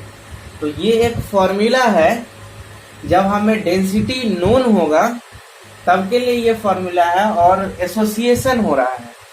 डिसोसिएशन के लिए भी सिमिलर टाइप का फॉर्मूला आएगा, बस यहाँ पे 1 बाई n की जगह पे n होगा। तो ये आपका टास्क होगा कि आपको डिसोसिएशन के लिए ये फॉर्मूला डिराइव करना है, यहाँ पे 1 बाई n की जगह पे n होना चाहिए। तो सबसे पहले आप इसको नोट कर लीजिए और फिर मैं इसके आगे इसको प्रोसीड करूंगा।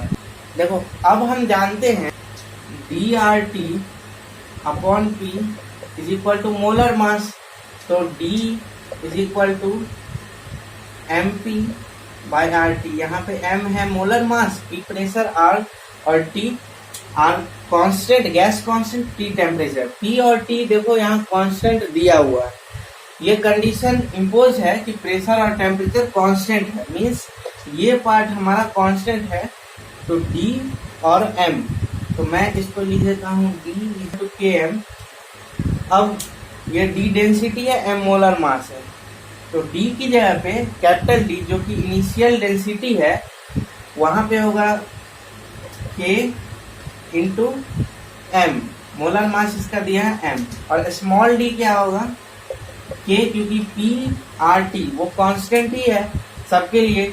मोलर मास यहाँ पे क्या होगा, इसको मैं लिख देता हूँ थ्योरेटिकल मोलर मास, ये ऑब्जर्व्ड मोलर मास, या इक्विलिब्रियम पे जितना मोलर मास है वो ये है।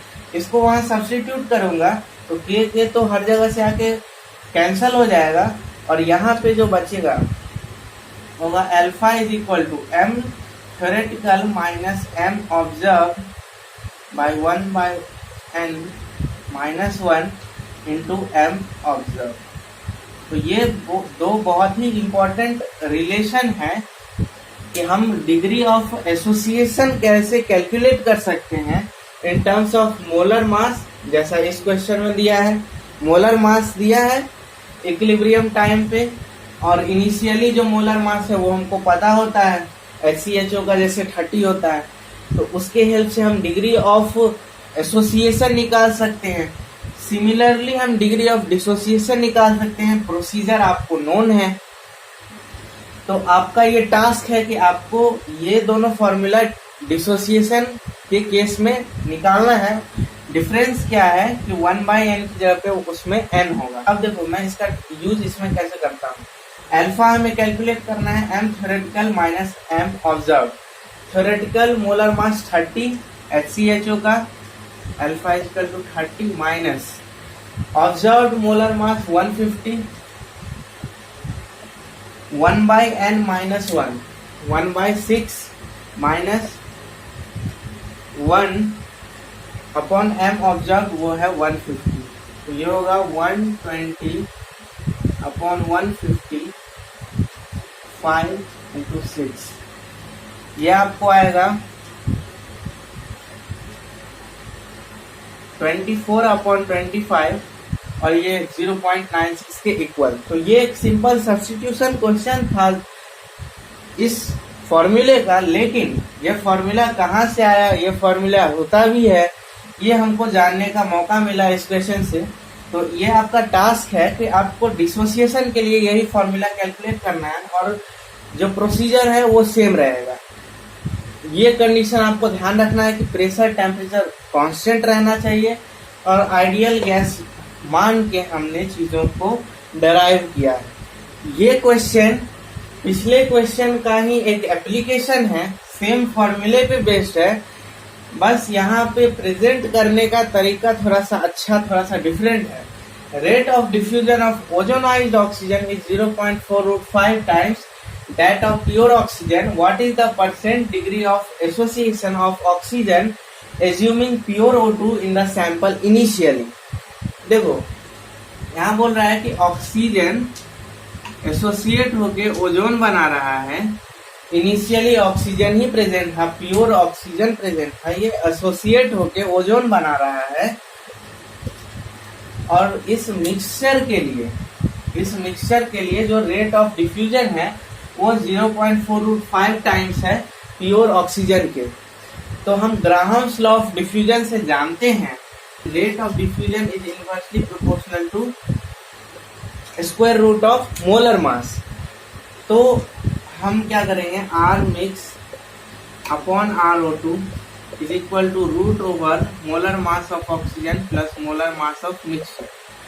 ठीक है, ये होगा हमारा M थ्योरेटिकल, ये होगा हमारा M ऑब्जर्व, जो हमें कैलकुलेट कर लेंगे अगर हम, तो हमारे पास फॉर्मूला अवेलेबल है अल्फा के लिए और उसको परसेंटेज में चेंज कर देंगे, हमारा आंसर आ जाएगा। तो R मिक्स और RO2 दिया हुआ है कि R mix is 0.4 times that of pure oxygen. तो ये 0.4 times rate of diffusion of oxygen is equal to molar mass of oxygen 32 और ये तो आपको निकालना, ये कैंसिल होगा, दोनों का स्क्वायर करेंगे तो ये होगा 4/10 इंटू 4/10 इंटू 5 32 m मिक्स।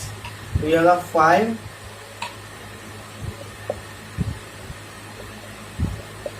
ये आपको देगा molar mass of mixture 40, molar mass of mixture 40 means observe molar mass आपका है 40, थ्योरेटिकल मोलर मास है 32। आप जानते हैं alpha is equal to m theoretical minus m observe 1/n association के लिए इंटू m ऑब्जर्व। ये आपका है 32, ये है आपका 40, 1/n, n है 3/2 तो 1/n होगा 2/3 माइनस 1 इंटू 40, ये होगा 8, 1/3 इंटू 40, 5, 0.6 है अल्फा। आपको निकालना है परसेंटेज डिग्री ऑफ एसोसिएशन, मतलब अल्फा परसेंट निकालना है, तो इसको 100 से मल्टीप्लाई करेंगे तो ये 60 होगा, आंसर है 60। तो ये बहुत ही अच्छा क्वेश्चन था, एप्लीकेशन था, अलग तरीके से प्रेजेंट किया गया क्वेश्चन को, लेकिन बेसिक वही था। हमें थ्योरेटिकल मोलर मास, ऑब्जर्व्ड मोलर मास कैलकुलेट करना है और वो हम इस तरीके से कर सकते हैं और फिर सब्स्टिट्यूट करके आंसर कैलकुलेट करेंगे हम। ये हमारा नेक्स्ट क्वेश्चन है, इसमें बोल रहा है for the equilibrium N2 NH3 enthalpy change is less than 0 means exothermic reaction. Which is the correct statement if N2 is added at equilibrium? अगर N2 इक्विलिब्रियम पे ऐड किया जाता है तो कौन सा स्टेटमेंट करेक्ट है, ये हमको सेलेक्ट करना है। फर्स्ट बोल रहा है equilibrium will shift to forward direction. देखो N2 को ऐड करने पे बोल रहा है equilibrium will shift to forward direction, क्योंकि अब उसके आगे रीजन दिया, तो पहले हमें ये देखना होगा कि वो फॉरवर्ड जाएगा या नहीं। तो N2 3:2 2NH3, तो यहां देखो आप, हम लिखेंगे Kc, जैसे हम लिखेंगे तो NNH3 molar concentration of NH3, molar concentration of NH3 upon molar concentration of N2। यहाँ स्पेस मुझे थोड़ा सा कम हो रहा है, क्यूब और वॉल्यूम का क्यूब, तो यहाँ 4 हो जाएगा। अब देखो वॉल्यूम के बारे में हमें कोई इंफॉर्मेशन नहीं दिया है कि वॉल्यूम चेंज हो रहा है या नहीं, तो वॉल्यूम को हम कांस्टेंट मानेंगे। हमने N2 ऐड किया है, तो N2 ऐड करेंगे तो हमारा जो अभी पहले QC KC के इक्वल था, और जब हम N2 ऐड करेंगे तो QC हमारा घट जाएगा। N2 ऐड करने से QC घट जाएगा। रिएक्शन को इक्विलिब्रियम में जाने के लिए QC को KC के इक्वल होना होगा, मींस QC को इंक्रीज होना होगा। और वो कैसे इंक्रीज होगा? जब डेनोमिनेटर घटेगा और न्यूमरेटर बढ़ेगा, मींस NH3 का मोल्स बढ़ेगा और N2 और H2 का मोल्स घटेगा। It means reaction forward direction में शिफ्ट होगा।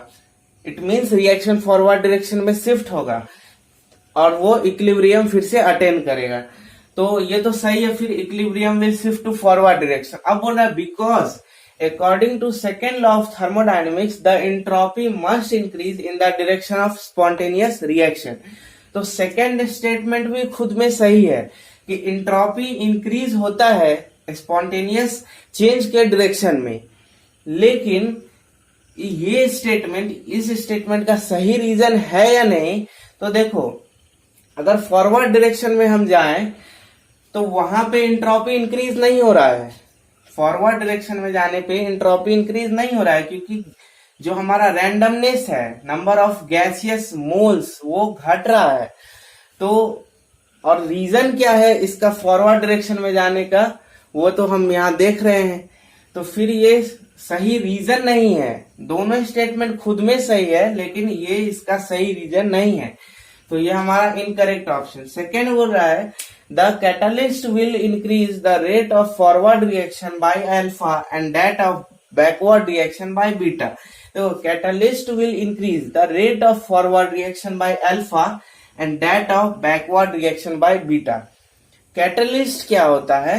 वो रेट ऑफ रिएक्शन को चेंज करता है, लेकिन एट द सेम टाइम हमें ये समझना होगा कि अगर हम यहाँ एनर्जी का plot versus progress of reaction, progress of reaction, ये हम प्लॉट करें किसी रिएक्शन के लिए, तो कैटलिस्ट क्या करता है कि इनिशियल और फाइनल कंडीशन में कोई चेंजिंग नहीं लाता है। वो बस एक अल्टरनेटिव पाथ देता है, लोअर एनर्जी पाथ, ताकि हमारा रिएक्शन फास्ट हो सके और रेट ऑफ रिएक्शन चेंज हो। तो कैटलिस्ट का सिर्फ इतना ही काम है, वो इक्विलिब्रियम को डिस्टर्ब नहीं करता है। और कैटलिस्ट फॉरवर्ड रिएक्शन और बैकवर्ड रिएक्शन के रेट को सेम एक्सटेंट पे चेंज करता है। तो ये भी हमारा ऑप्शन गलत है। Catalyst will not alter the rate of either reaction, तो फिर ये तो एकदम ही रॉन्ग है, क्योंकि हमने तो अभी देखा कि कैटलिस्ट एक अल्टरनेटिव पाथ देता है, लोअर एनर्जी पाथ, जिससे रिएक्शन हमारा फास्ट हो जाता है। तो ये भी ऑप्शन गलत। और लास्ट बोल रहा है the condition for equilibrium is गिव्स energy of N2 plus 3 into गिव्स energy of H2 is equal to 2 गिव्स energy of NH3, where G is the गिव्स free energy per mole measured at that partial pressure.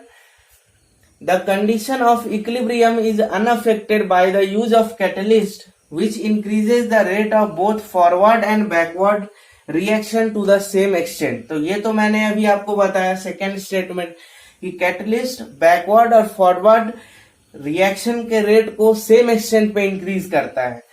तो हमें देखना है first statement. तो हम जानते हैं कि इक्विलिब्रियम का क्या कंडीशन है कि change in gives free energy of reaction वो 0 होता है। तो ये 0 कब होगा? जब इसका जो गिव्स फ्री एनर्जी होगा और इसका गिव्स फ्री एनर्जी दोनों इक्वल होगा। तो दोनों को जब हम सब्सट्रैक्ट करेंगे तो ये 0 होगा। तो ये हमारा फिर सही स्टेटमेंट है। तो ये एक बहुत ही अच्छा क्वेश्चन था। इसमें हमने कैटलिस्ट के यूज को जाना कि कैटलिस्ट फॉरवर्ड रिएक्शन और बैकवर्ड रिएक्शन के रेट को सेम एक्सटेंट पे इंक्रीज या डिक्रीज करता है, और ये इक्विलिब्रियम को कोई डिस्टरबेंस नहीं करता है, क्योंकि हम यहां से भी देख सकते हैं कि केसी के एक्सप्रेशन में कहीं भी कैटलिस्ट का कोई जगह नहीं है, तो वो इक्विलिब्रियम को डिस्टर्ब नहीं करता है कैटलिस्ट। देखो ये एक बहुत ही अच्छा क्वेश्चन है। इस क्वेश्चन के हेल्प से हमें बहुत कुछ रिवाइज करने का मौका मिलेगा। तो बोल रहा है for the reaction PCl5 to PCl3 Cl2 the forward reaction at constant temperature is favoured by. First option है introducing an inert gas at constant volume. Introducing an inert gas, देखो अब हमें ये डिस्कशन करना है, एक अच्छा डिस्कशन हो सकता है इस पे कि इनर्ट गैस को ऐड करने से क्या होता है। तो कांस्टेंट वॉल्यूम पे हम पहले डिस्कस करेंगे, फिर कांस्टेंट प्रेशर पे डिस्कस करेंगे। सबसे पहले कांस्टेंट वॉल्यूम पे डिस्कस करते हैं कि इनर्ट गैस ऐड करने से क्या होता है। तो देखो PV is equal to nRT, ये हम जानते हैं। वॉल्यूम कांस्टेंट है, टेम्परेचर कांस्टेंट यहाँ दिया हुआ है, R भी कांस्टेंट है, तो प्रेशर जो है वो number of particles, number of moles of particles के साथ डायरेक्टली वेरी करता है। Number of moles of component increase होता है, प्रेशर इंक्रीज होता है, और प्रेशर इंक्रीज होता है, लेकिन पार्शियल प्रेशर इंडिविजुअल कंपोनेंट का जो पहले से प्रेजेंट है वो चेंज नहीं होता है, क्योंकि उस कंपोनेंट का जो पहले टेम्परेचर था वही टेम्परेचर अभी भी है, जो पहले मोल्स था वही मोल्स अभी भी है, जो पहले वॉल्यूम था वही वॉल्यूम अभी भी है। तो पार्शियल प्रेशर उसका चेंज नहीं करता है। इनर्ट गैस ऐड करने से टोटल प्रेशर इंक्रीज करता है, मगर इंडिविजुअल कंपोनेंट जो पहले से प्रेजेंट था उसका पार्शियल प्रेशर चेंज नहीं करता है। इसलिए कांस्टेंट वॉल्यूम पे इनर्ट गैस ऐड करने से कोई इक्विलिब्रियम में चेंज नहीं होता है, क्योंकि इक्विलिब्रियम पार्शियल प्रेशर चेंज होता ही नहीं है। तो इनर्ट गैस को कांस्टेंट वॉल्यूम पे ऐड करने से कोई इफेक्ट नहीं होता है। तो introducing an inert gas at constant volume doesn't affect equilibrium, तो ये ऑप्शन रॉन्ग है। अब देखो introducing inert gas at constant pressure, constant pressure पे इनर्ट गैस ऐड करने से क्या होता है। ये देखो प्रेशर अब कांस्टेंट है, R कांस्टेंट है, T कांस्टेंट है, तो वॉल्यूम N के साथ वेरी करेगा, मोल्स ऑफ पार्टिकल्स के साथ वेरी करेगा, तो मोल्स बढ़ रहा है अब पार्टिकल्स का। इनर्ट गैस ऐड करने से मोल्स बढ़ रहा है, मोल्स बढ़ेगा, वॉल्यूम भी इंक्रीज होगा, और वॉल्यूम इंक्रीज होगा तो हम जानते हैं, अगर हम Kc लिखते हैं इस केस के लिए, तो PCl3 का मोलर कंसंट्रेशन तो N PCl3 अपॉन वॉल्यूम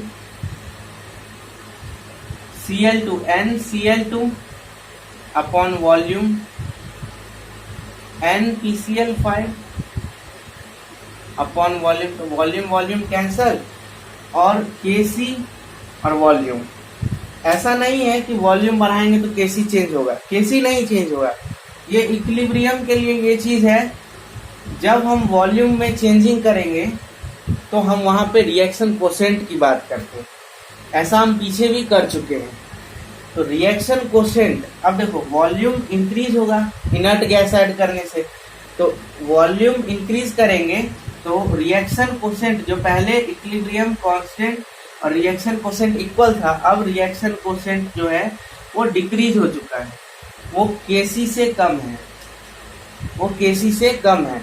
तो फिर रिएक्शन कोसेंट को Kc के इक्वल होना होगा ताकि फिर से इक्विलिब्रियम स्टैब्लिश हो सके। तो वो कैसे होगा, जब ये चीज घटेगा और ये चीज बढ़ेगा, ये चीज घटेगा ये चीज बढ़ेगा, मीन्स वो फॉरवर्ड शिफ्ट होगा, फॉरवर्ड शिफ्ट होगा, फॉरवर्ड शिफ्ट होगा ये रिएक्शन। मीन्स ये तो हमारा ऑप्शन करेक्ट है, लेकिन हमें सिर्फ ऑप्शन नहीं करेक्ट करना है, हमें क्या ध्यान देना है कि जब हम इनर्ट गैस को ऐड करते हैं एट कांस्टेंट प्रेशर, तो हमारा इक्विलिब्रियम किधर शिफ्ट होता है। फॉरवर्ड डायरेक्शन में, बैकवर्ड डायरेक्शन में, वो अलग अलग केस के लिए हो सकता है। जनरल रूल ये है कि जिधर ज्यादा नंबर ऑफ मोल्स होंगे उधर शिफ्ट होगा इक्विलिब्रियम। ये आप यहाँ से देख सकते हैं। ये एक पार्टिकुलर केस के लिए था, आप जनरल केस के लिए भी इसको समझ सकते हैं। जब हम वॉल्यूम इंक्रीज करेंगे, इनर्ट गैस ऐड करके वॉल्यूम इंक्रीज करेंगे तो रिएक्शन कोसेंट घट जाएगा, केसी से कम होगा। फिर रिएक्शन कोसेंट को इसके बराबर होने के लिए इस चीज को इंक्रीज होना होगा, इस चीज को डिक्रीज होना होगा। Means more number of moles के साइड शिफ्ट होता है एट कांस्टेंट प्रेशर जब हम इनर्ट गैस को ऐड करते हैं। उसके बाद बोला introducing chlorine gas at constant volume. Constant volume पे क्लोरीन गैस को ऐड करेंगे तो पार्शियल प्रेशर चेंज होगा। क्लोरीन गैस का पार्शियल प्रेशर चेंज होगा और वो इंक्रीज होगा, तो रिएक्शन इस साइड शिफ्ट होगा बैकवर्ड। तो ये तो फिर होगा नहीं, क्योंकि बोल रहा है फॉरवर्ड होना चाहिए शिफ्ट, तो इस केस में वो फॉरवर्ड शिफ्ट नहीं होगा। Increasing the volume of the container, volume container का इंक्रीज करेंगे, फिर वही case more number of moles के साइड शिफ्ट होगा, ये भी सही। Introducing PCl5 eight constant volume, PCl5 introduce करेंगे, ये PCl5 हमने इंट्रोड्यूस किया, ये चीज इंक्रीज करेंगे तो फिर रिएक्शन कोसेंट घटेगा, फिर फॉरवर्ड डायरेक्शन में शिफ्ट होगा, ये भी सही। तो ये बहुत ही अच्छा क्वेश्चन था। इसमें हम ये जाना कि इनर्ट गैस को ऐड करने से क्या इफेक्ट होता है, क्यों होता है। ये ट्रू फॉल्स क्वेश्चन है, बहुत अच्छा क्वेश्चन है। When a liquid and its vapour are at equilibrium and the pressure is suddenly decrease, cooling occurs. ये ट्रू है या फॉल्स है, ये आपको बताना। ट्राई करो आप।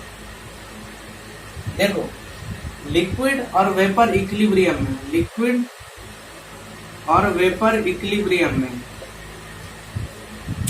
प्रेशर सडनली डिक्रीज किया जाता है, मतलब वॉल्यूम इंक्रीज होता है, और वॉल्यूम इंक्रीज होता है means more number of moles के साइड इक्विलिब्रियम शिफ्ट होगा।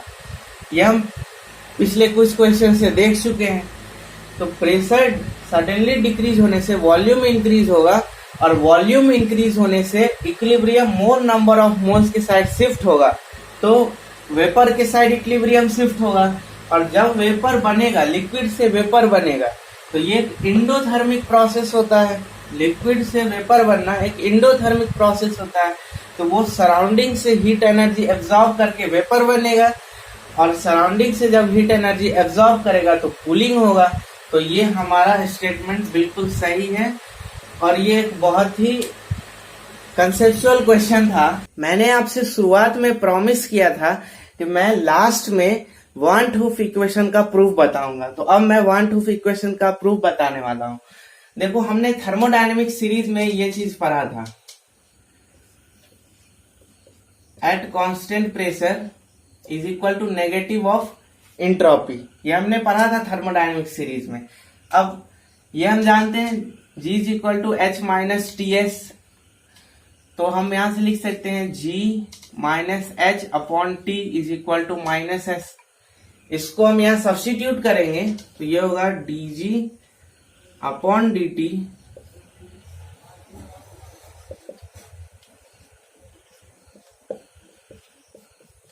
ये चीज होगा। अब हम इसको इस साइड लाएंगे तो ये होगा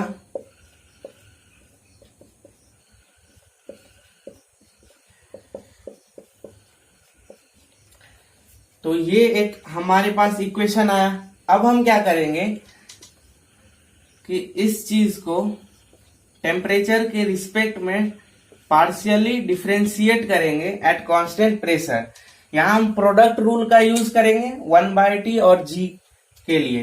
तो प्रोडक्ट रूल का जब यूज करेंगे तो एक बार आएगा 1/T बाहर, ये होगा dG upon dt eight constant pressure plus G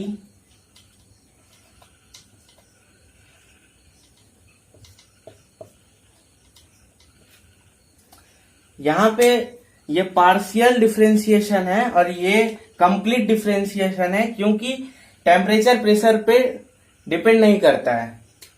अब इसको सॉल्व करेंगे हम तो ये आएगा, ये तो वही रह जाएगा और ये होगा -g/t²। तो 1/t हम दोनों जगह से कॉमन ले सकते हैं, तो यहाँ पे होगा 1/t कॉमन आएगा तो g/t और यहां से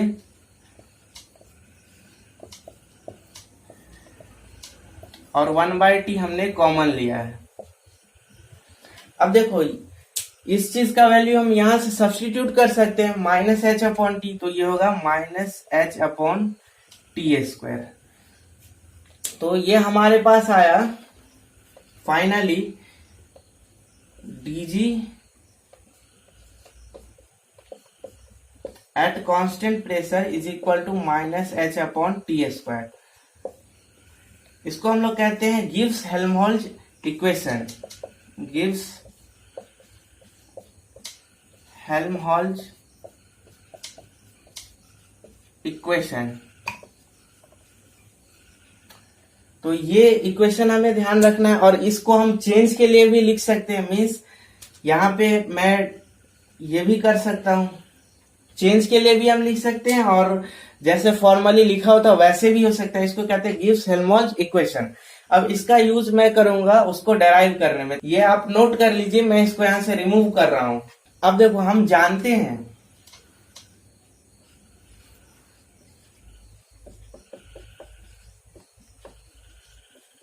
ये चीज तो हम जानते हैं, तो हम लिख सकते हैं ln k is equal to minus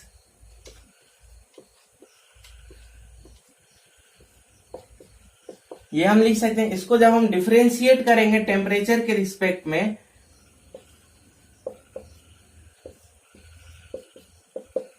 तो यहां से आएगा -1/r बाहर और ये होगा d/dt।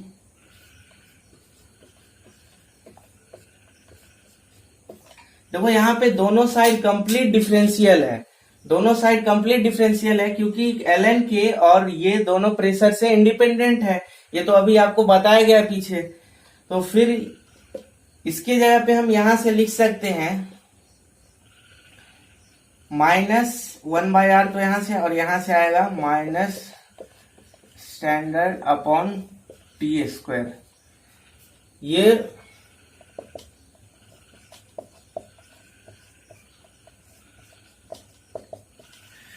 d/ln k/dt ये है। इसको dt को जब हम इस साइड लाके इंटीग्रेट करेंगे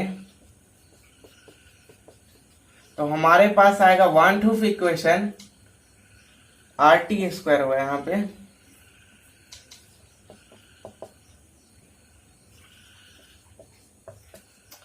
और यहाँ पे जब हम इसको इंटीग्रेट करेंगे K1 से K2 और T1 से T2 तो हमारे पास आएगा इक्वेशन, उसको हम कहते हैं वन टू इक्वेशन।